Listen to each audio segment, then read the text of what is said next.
Welcome to my Notion homepage. I am using the desktop app for Macs with Notion, and you'll see that I have a left-hand navigation pane that can be collapsed so that I have more screen real estate.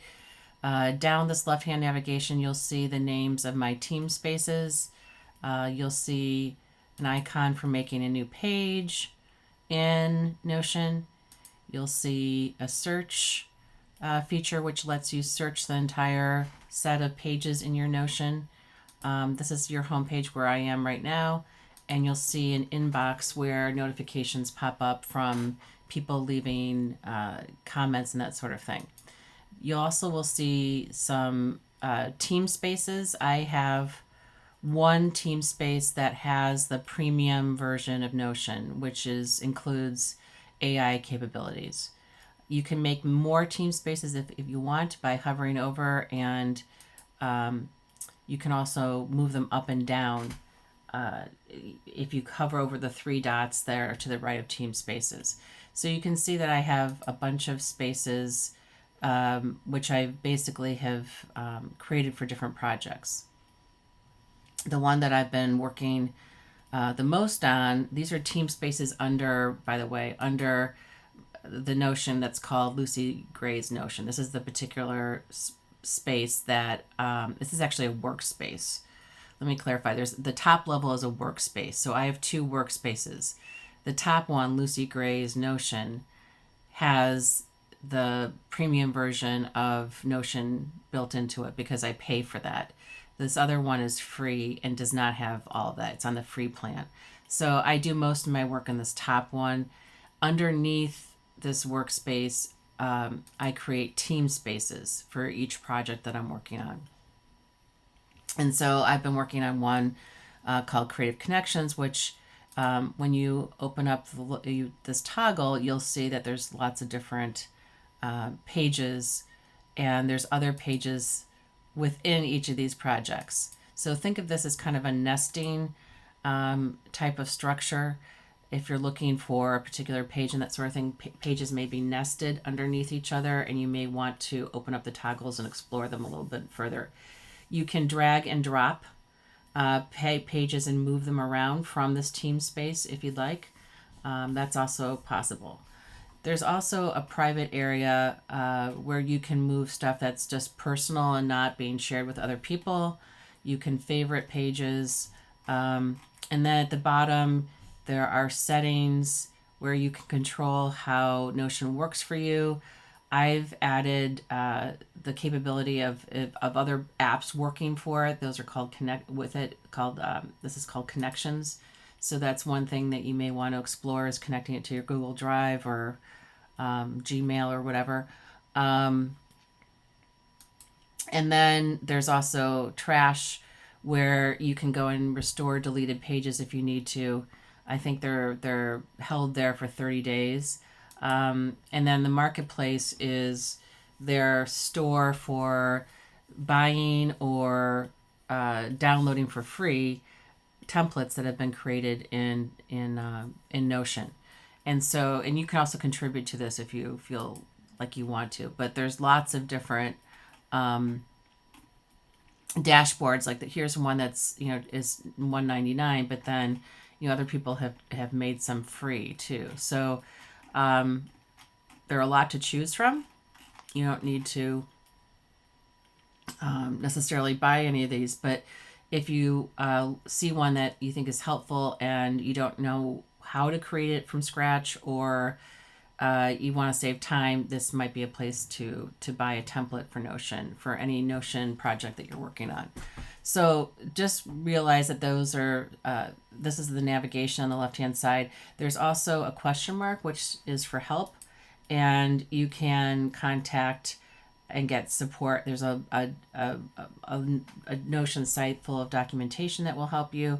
And there's keyboard shortcuts and things like that here as well. I have my Gmail going into Notion Mail, which is really nice because it does some interesting filtering stuff. And then you can also put your calendar in here as well. And this is what it looks like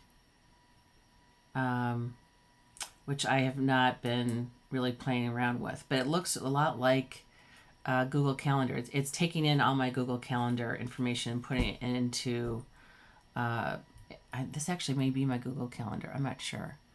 No, this is my Notion calendar, and it looks a lot like Google Calendar because the data is coming from there. So that's interesting. Anyway, so that's the left-hand navigation. I'm going to go back to home, and in the middle of the page, you're going to see widgets, and these are customizable. These are little doodads that allow you to track projects and that sort of thing. I'm not particularly using them to the fullest extent, but it's something I want to explore further. The most important part is up here, and this is your AI assistant. Is this generic face that's looking around and reminds me of, I don't know. It reminds me of a part of Willy Wonka in the Chocolate Factory where the book. There's little candies that look around.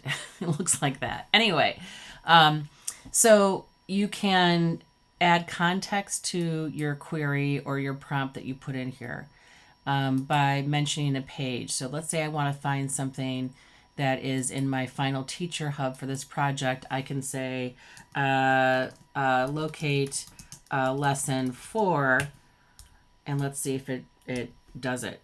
But you can also use it to generate stuff. So you can say, give me a summary of lesson 4, or whatever you're looking for. It doesn't necessarily have to be a search. So it's taking a little while. You can see that it's searching Notion. That's the N in Google Drive and the web. And here it is. It found the document I was looking for. Okay. And so this is where you can find it. These are little links here with a little N on there for Notion. And you can go to the page and find it. Lesson 4, this is the rubric that it mentions. So, so you can use it as a search piece, but you can also, I'm going to go back to home. You can also use it to create things. So I can type in, create an email to teachers, introducing them to the ArtLink, the Global Voices ArtLink project. And, or actually I'm going to say something, I'm going to use something to the Teacher Hub. And I can link to the page, and it's going to use whatever model I say of AI. You don't really need to worry about this. There's also a deeper research mode, and then I can pick what sources I want it to search. Otherwise I can just leave it alone and go from here. But so I'm searching. I'm actually not searching it. It's going to create an email for me. So here is a email that was produced that I can copy and paste into my email program that will give teachers an overview of the program. I can also copy and paste this into a new page if I want to save it for later, simply by highlighting this, copying Command-C, and then pasting it into a new page.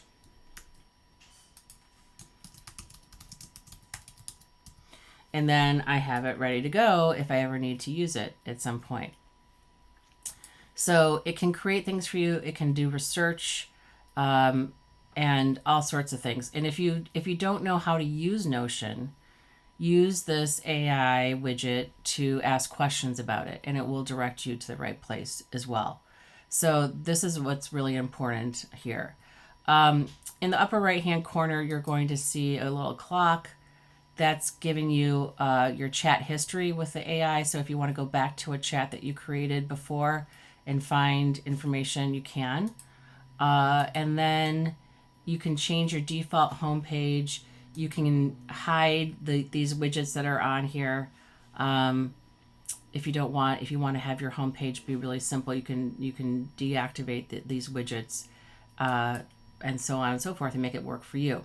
So that's a little bit about the Notion interface.